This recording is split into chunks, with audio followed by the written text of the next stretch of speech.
Want to know how to energize and keep the attention of an audience? You're about to learn techniques from one of the best MCs in the industry here on the Stand Out Get Noticed podcast.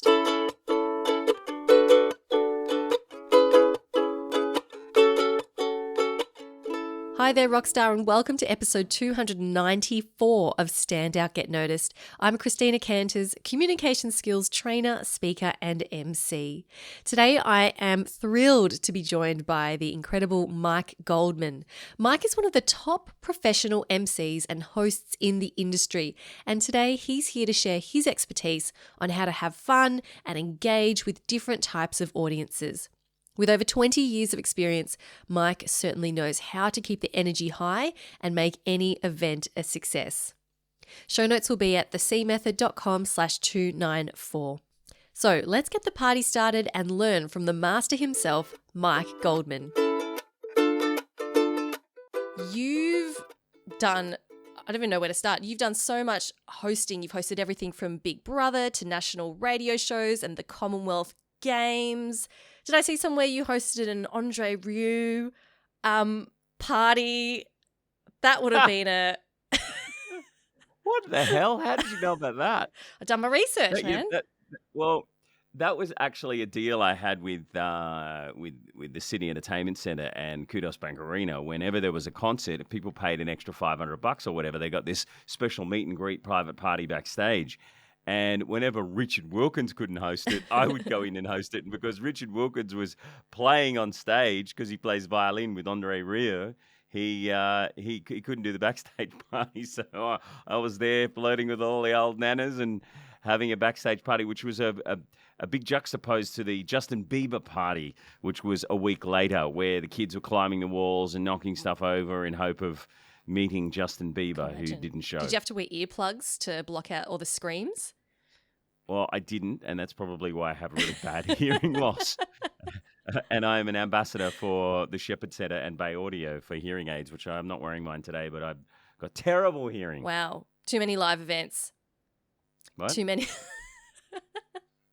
Yeah. All right. Very good. Very joke. good. Okay. So that actually brings me to my first question, is that you are very good at reacting on the spot and dealing very quickly with situations and with people. Have you always been this adept at working with live audiences? Gee, I don't know what to say. You've put me on the spot here. I'm not very good on the spot.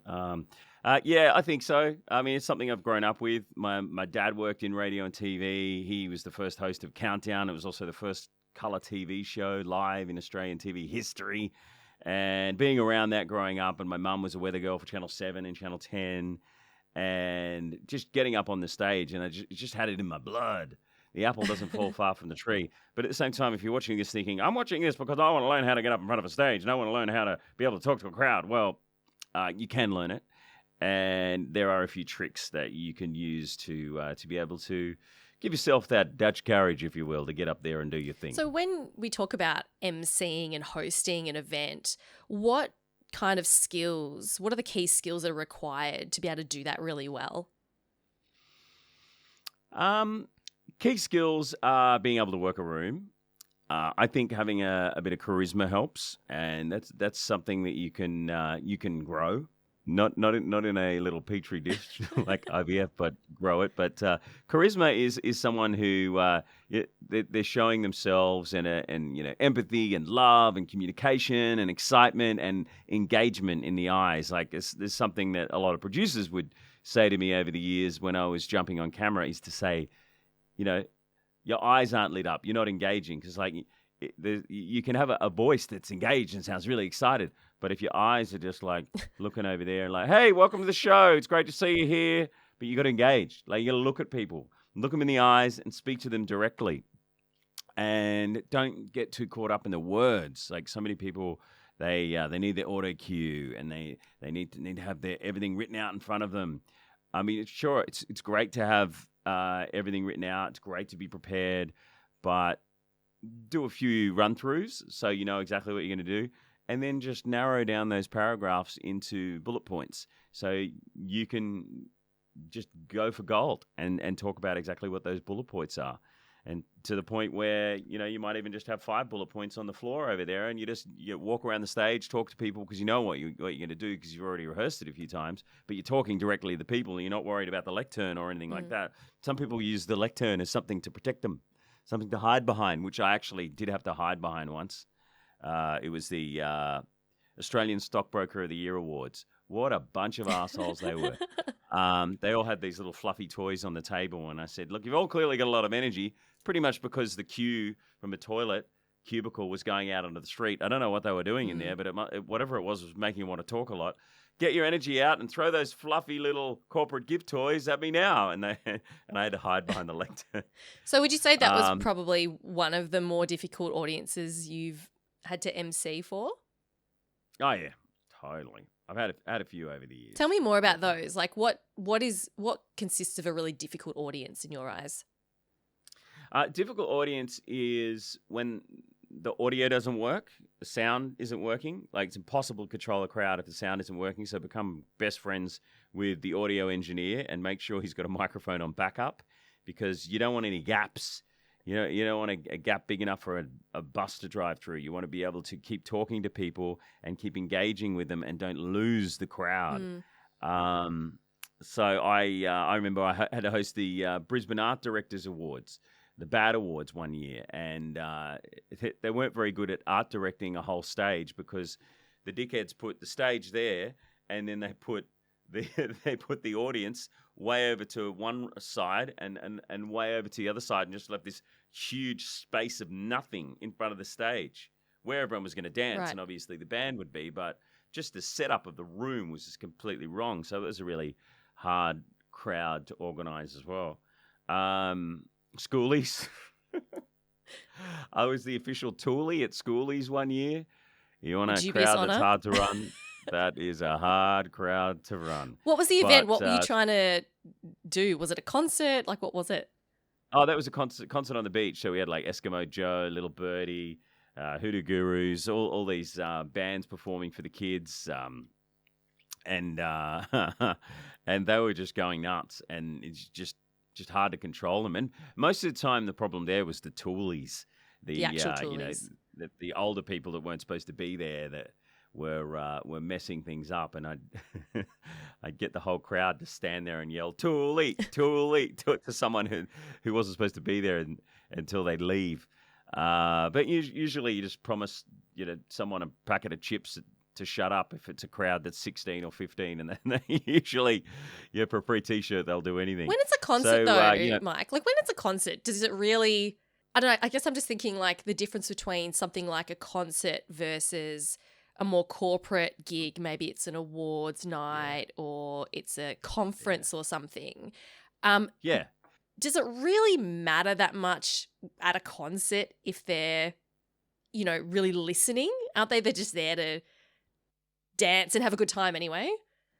I wasn't just there to introduce the bands. We were playing all sorts of random games on stage, and it's always fun to have a few games, a few tricks up your sleeve, because you got to fill in while one band's got to move their keyboards and their drums and set up their own speakers. So you've got about 20 minutes just to fill. So you got a few prizes and you play a few random games, get some people up on stage, interview some people, sing happy birthday to someone, or whatever random stuff you can pull out of the audience.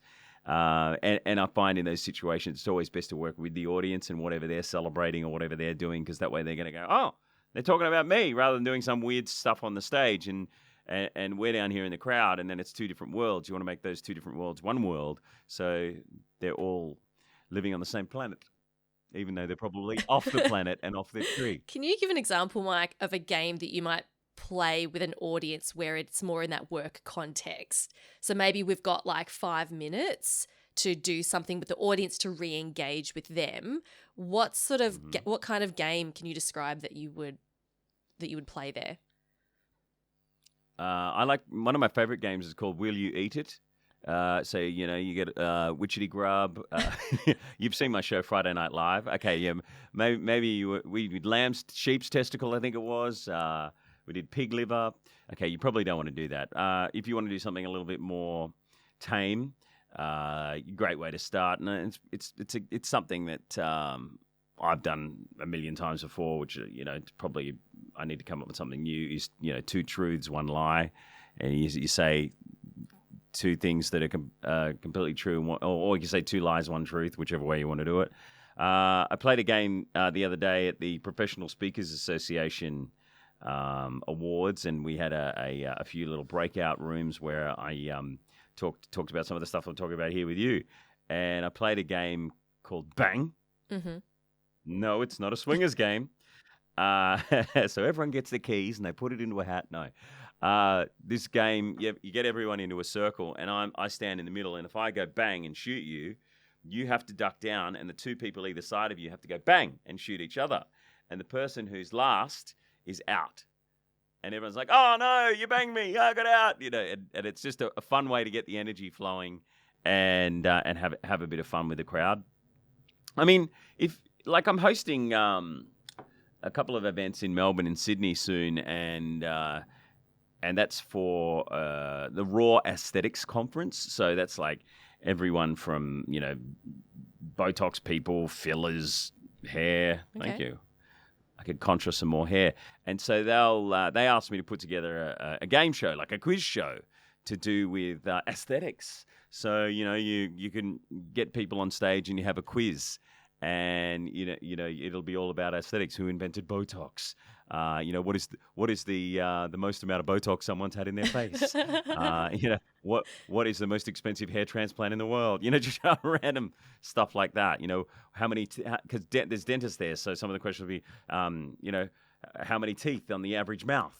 Just random games like that with a few jokes that I'd write in that I'd throw in there at the same time. And for that, do you get people to raise their hands with the answer, or do you get people up on stage? How do you actually facilitate that? People hate to volunteer, so I'd go, hey, just something to get the show going. Could I get a few people to help me out here? I'll just get you to hold your hand in the air. Really simple. Hold your hand in the air. Just you over there. Yes, that man in the blue shirt. The lady over there in the pink dress. Hold your hand up really high. And Chris, hold your hand up there in the middle. I know you, Chris. Yeah, that's right. Okay, everyone, holding your hand up. Whatever you do, don't put your hand down. All right, I'm looking for 3 volunteers. Wow, that was quick.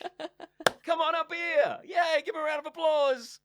Okay, and then you break them up to get the audience involved. Otherwise, you get that two-world thing. You say, okay, Chris, you're in charge of this section of the audience, and you're all playing together. You're going to help Chris. Susie, you're a part of the audience to the left, and Brian, you're part of the audience to the right. So they'll yell out answers and try and help them get whatever the game is. If I'm playing a quiz, get the answers right, and yeah, that's always a good way to fill in, 5 or 10 minutes. Oh, so you get them. That's a good idea to get them to the audience to divide into teams, but you've got someone from the audience who's actually leading that team, and they're like the representative. Yeah, of that and then team. they can go, I don't know the answer to that question anymore. What's the freaking answer? And then that way, it's good audience interaction. And whoever's organising the event, if they got the money to pay you $10,000 to host it, and then $50,000 for the rest of the event or whatever, just tell them to give you some prizes, even if it's $100 gift cards or whatever for JB Hi-Fi. It's something for them to get excited about and get their competitive spirit going, so they can battle it out. Now, Mike, I know that you that showbiz and presenting is in your blood, and you've been doing this for a very, very long time. For someone who is wanting to do some MC work, maybe it's at their workplace, or it's maybe at their friend's wedding or something like that, and they're feeling really nervous about it, what are a couple of tips you can give them to help reduce their nerves or just make them feel a bit more comfortable going up there? Don't go up. Don't do it. Are you crazy? You're not ready for this. You're nervous. Let someone else do it. No, but the best things to do are, first and foremost, be prepared. Make sure you've got it written out in point form, what you're going to do, what you're going to say. I wouldn't rely exactly word for word. Otherwise, you will be there reading it and it will be boring. A lot of people, when they get nervous, they start shallow breathing and they're not breathing enough. So make sure you're breathing before you go on. Maybe do some voice exercises, some lip and tongue exercises to get the blood moving in your mouth, because your mouth is a muscle. So it needs blood in there to get the muscles going. And if you get up there and you've been shaking and you haven't been breathing and you're shitting yourself, you're going to fall over your words and people are going to laugh and it's going to be shit house. So, make sure you do some red leather, yellow leather, red leather, yellow leather, Peter Papa, pickle, all that kind of stuff. and before you go up. They actually do help. I still do them every day when I'm about to go to bed. I mean, before I get up on stage or before I'm about to do a voiceover. Different lip and tongue exercises. Okay. Yeah, I guess if you think about it, a sprinter doesn't just get up and sprint on the No. day of the race. Yeah. They do loads of warm-ups to warm up Yep. their muscles, and it's exactly the same thing. Or go and do a sounds big like. poo so you're lighter. That's what I used to do. or just I guess people got to do a nervous poo anyway, don't they? Yeah. Well, I was Australian beach sprint champion when I was 18. And my dad used to bet a lot of money on the greyhounds. And I remembered when I was a little kid, I'd go along with him and he'd be yelling at the guys walking their greyhounds up to the starter's box and say, "Hey, which one's done a big poo?" "Yeah, this one has." Okay. He put $50 on it. And so I always think, oh, maybe if I go and do that, then I'll be lighter. It's true. All right. There's a tip that you will not hear on any other episode of Stand Out, Get Noticed in 294 episodes. Thank you, Mike Goldman. Go do a big poo before you get up to speak. If you learn anything from this show, go and take a dump. All right, let's move on. What are the biggest mistakes that you see other MCs make, even the professional ones, Mike? Not you, of course, other MCs. Good question. What are some of the mistakes? I mean, I can tell you about mistakes that I've made in the past. I'm not here to talk about Osher Ginsburg, so I should probably focus on myself. Sure. Just joking. Yeah, I think the mistakes are, not being prepared, not knowing the names of the CEO of the company and the people who you have to introduce. Pronunciations are a common mistake. I was an announcer at the Olympic Games, the Paralympic Games, Commonwealth Games, the Goodwill Games. And one of the things my dad taught me, because he was a stadium announcer at the Olympic Games, is just make sure you put the names in phonetics, put lines through them, and no matter what happens, just say them confidently. Because if you go, "It's Wei Wa Seng Hao Ting from China," they think you stuffed up. But if you just go, "Wei Wa Seng Hing Tao from China," just make it sound like you're so happy to be there and you're really happy. When in actual fact, 1 billion people in China know you mucked up the name because it's Wing Sing Tung Ha Hao rather than Ha Ha. But the rest of the world doesn't know. So just say it with confidence. But, preferably you've got to say it right. Make sure that you got your microphone sorted, you got your microphone back up. Make sure that you've got a few friends in the crowd that will help you out and pay attention. What can we instruct them to do? Like if we've got some allies, some friends in the audience. Just get them to back you. Get them to clap when you go, "Let's hear it for Susie," and they go, "Yeah!" Because applause is infectious. Oh, that person's clapping. Oh, half the time people clap and they don't even know what they're clapping for.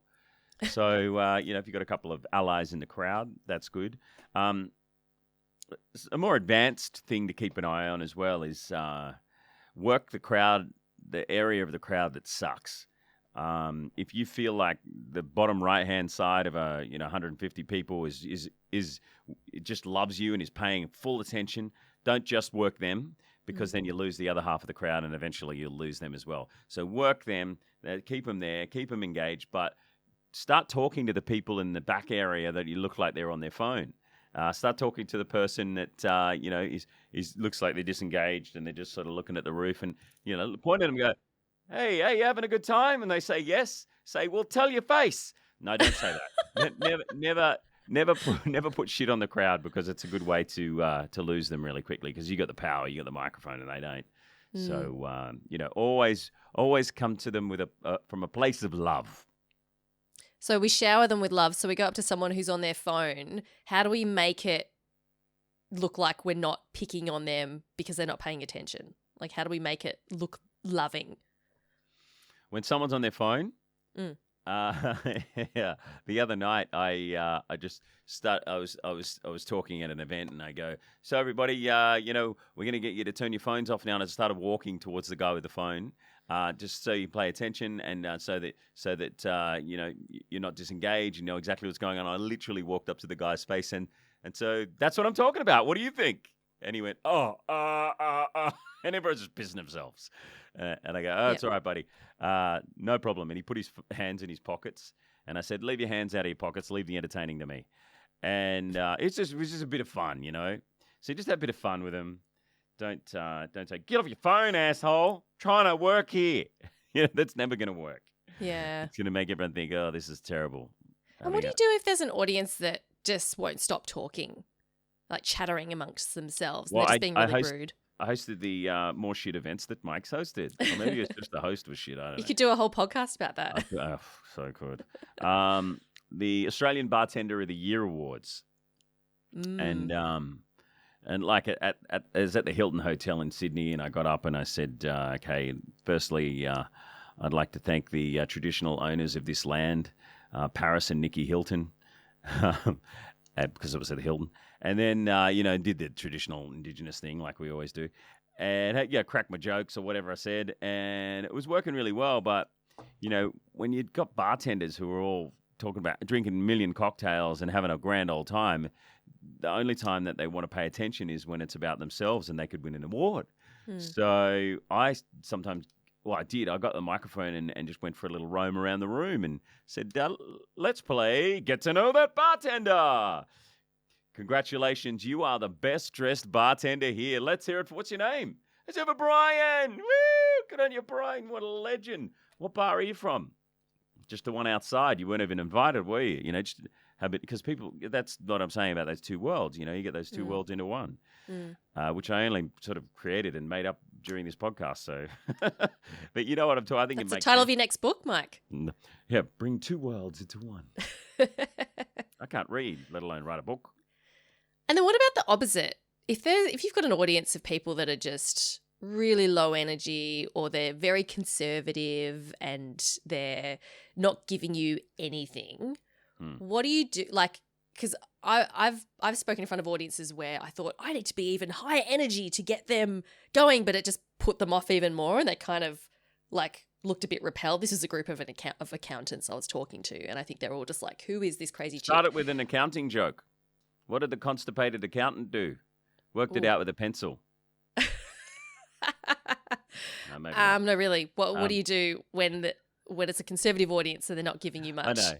Yeah, I mean, God, I know exactly what you're talking about. And a lady asked me this at the Professional Speakers Association event the other night that said, look, I'm working with people who are from banks, and the other day I tried to get them to play a game to loosen them up, and the CEO stood up and said, what is this shit? I'm not here to play fucking game. I'm here to fucking talk about stuff that's going to make our business better.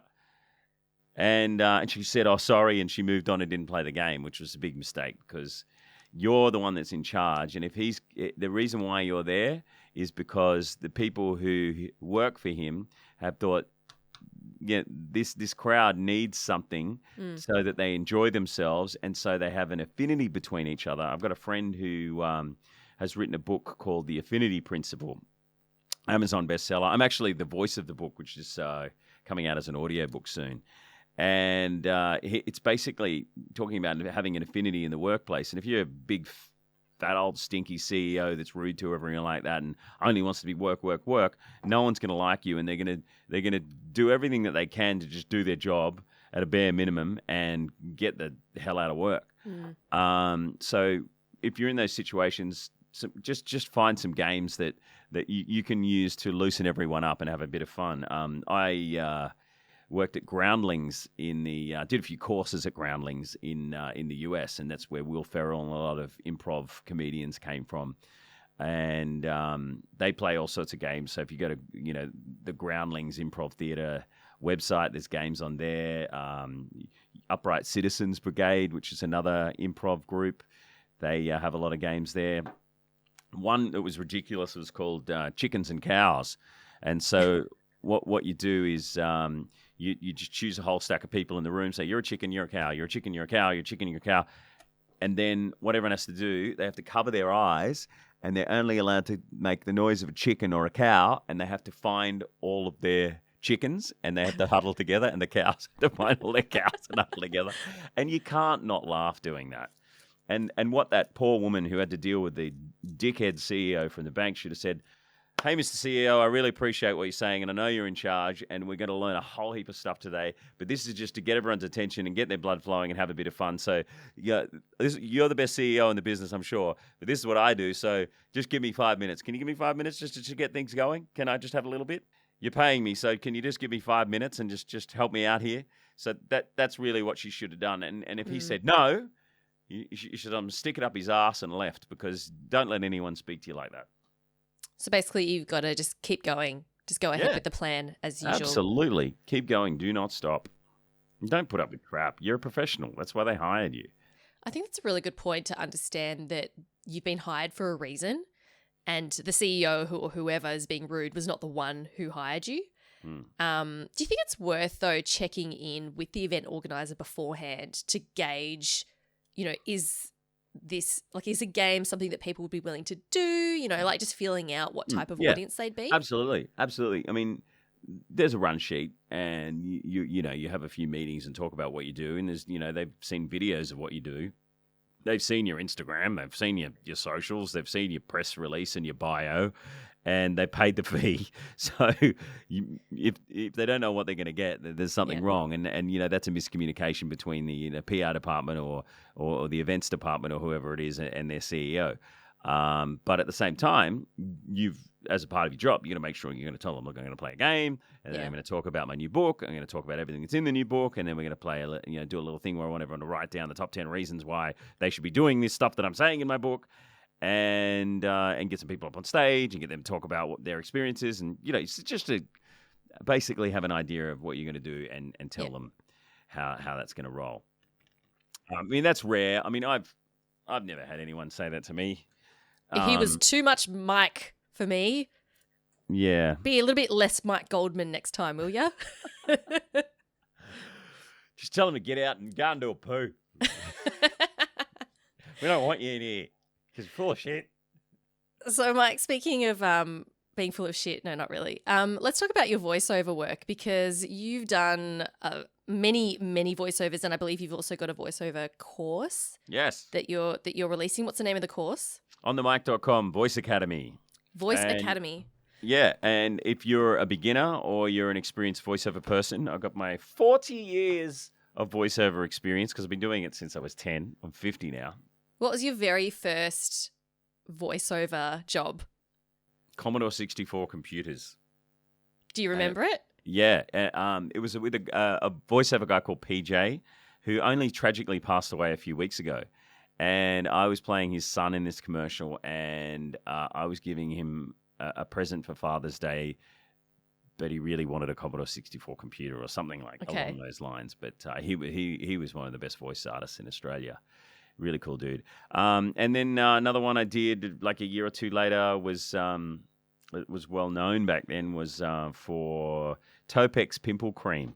And I had to say, Simone just called me Zitface. And everyone at school recognized my voice, and they would say it wherever I walked.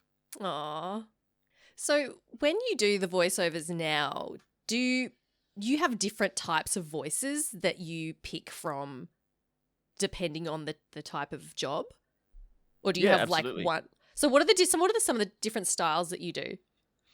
Well, there's different styles and there's different tones of different styles. I mean, there's documentary style, there's a hard sell style, there's, characters that you might do for an animated character that I might have played over the years. And in my Voice Academy course, I teach you how to create these characters. And I have this list of accents, the list of tones, the list of mouth movements to be able to create a character and get them all sounding different. Like I made a series for Disney that was produced here in Brisbane. Called You're Called What was the name of the show, and I did over 240 different characters on that. 240? Yeah, 240. Do you have to take notes of what each one is? Yeah, and a lot of them got rejected as well. I had to redo them because they go, no, that sounds a little bit racist. There's too much Indian on that one. So, okay, fair enough. Just tell them that I'm Indian. No one's going to know. It's a character. So I saw that you did Meerkat Manor. Yeah. Was that like a narration style voice? Can you give me an example of that? Yeah, so Meerkat Manor was on Channel 10. They wanted to have an Australian voice because Bill Nighy was the voice in the UK. The documentary style of it was it was very orchestral. It was very moving. So you need to hear the music, but it would be like the sun's coming up. I'll do it for you now. The sun's coming up over the Kalahari Desert, and the Lazuli tribe attacked last night, hurting Shakespeare and her little pups. So now the entire group is on high alert. You know what I mean? So it's like just a very fly in the wall little whisper. So I mean, you'd have to turn the volume right up so you could. Actually, I could probably do that. So the microphone's a lot louder, and then I just use a really soft voice because the microphone's doing the work. So here we are in the middle of the Kalahari Desert in Africa, and there's animals trying to eat the tiny baby meerkats. So there, I hope that's not distorting it. No, that sounded really good. So comparing that documentary style to like a rebel sport, I guess more high energy type of voice, what's the main difference that you make there? In the rebel sport ads, I mean, sometimes they would be really, low key and sort of really quiet and inspiring. You're waking up in the morning and you're putting on your Nikes, you're going for a run, but you realize your Nike has a hole. So what are you going to do? You're going to go to Rebel Sport. You're going to get 20% off all footwear this week only. So it depends on how the director wants you to play it. And for someone who isn't a professional like yourself, I get emails from people all the time saying, how do I make my voice sound better? My voice just doesn't sound good. And for me, I don't really know what that means. Like, I'm like, what do you mean it doesn't sound good? But for someone who maybe wants to bring more, I don't know, what would you call it? Like more fullness or a bit more resonance or just make their voice sound more pleasant. Do you have any tips for what someone can do? Yeah, absolutely. A lot of people come to me and they say that, people say that my voice, they don't like the sound of my voice, or I don't like the sound of my voice. What do I do? And a lot of the time it's because they're not using their body to speak. Their body language is down here and they're just talking out the top of their mouth and they're just moving their lips and pushing a little sound out of here that just sounds a bit nasally. And a lot of Australians, they talk like that and they don't really finish their words properly, But if you're speaking here from your diaphragm, then you're using your entire lungs and your larynx and your voice box and your throat and your whole mouth to create a sound. And it's speaking clearly and it's diction and it's building the muscles in your mouth to be able to say and pronounce words properly. So it's no easy fix that I could just tell you in a couple of sentences, and everyone is different. But, obviously in my voice academy, you can come along for the ride and I'll teach you how to make your voice sound better. Absolutely. Well, if you're listening to this and that's something that you want, definitely check out Mike's course. Mike, was there anything that I didn't ask you that you would like to share today? Anything you didn't ask me? Have I got any movies coming up? Do you have any movies coming up? Yeah, it's funny you should ask. I do have a movie coming up. I'm shooting one with Vanilla Ice and Sophie Monk on Thursday. What's it called? I don't think it's got a name yet, but it's something to do with zombies on a plane. Oh, I don't even know if you're like joking or not anymore. No, I'm serious. You're dead serious? Okay. Yeah. All right. Yeah, being shot in Brisbane, and they asked me to do it on the weekend, so I probably shouldn't be talking about it. I should probably keep it quiet, but you can have the exclusive. A huge thanks to Mike Goldman for sharing his hilarious stories and his expertise with us on the show this week. You can find out more about him, his work, and his voiceover program at onthemic.com. That's on the mic spelled M-I-K-A. Or you can visit the show notes at thecmethod.com/294. I'll put links to how you can connect with Mike there.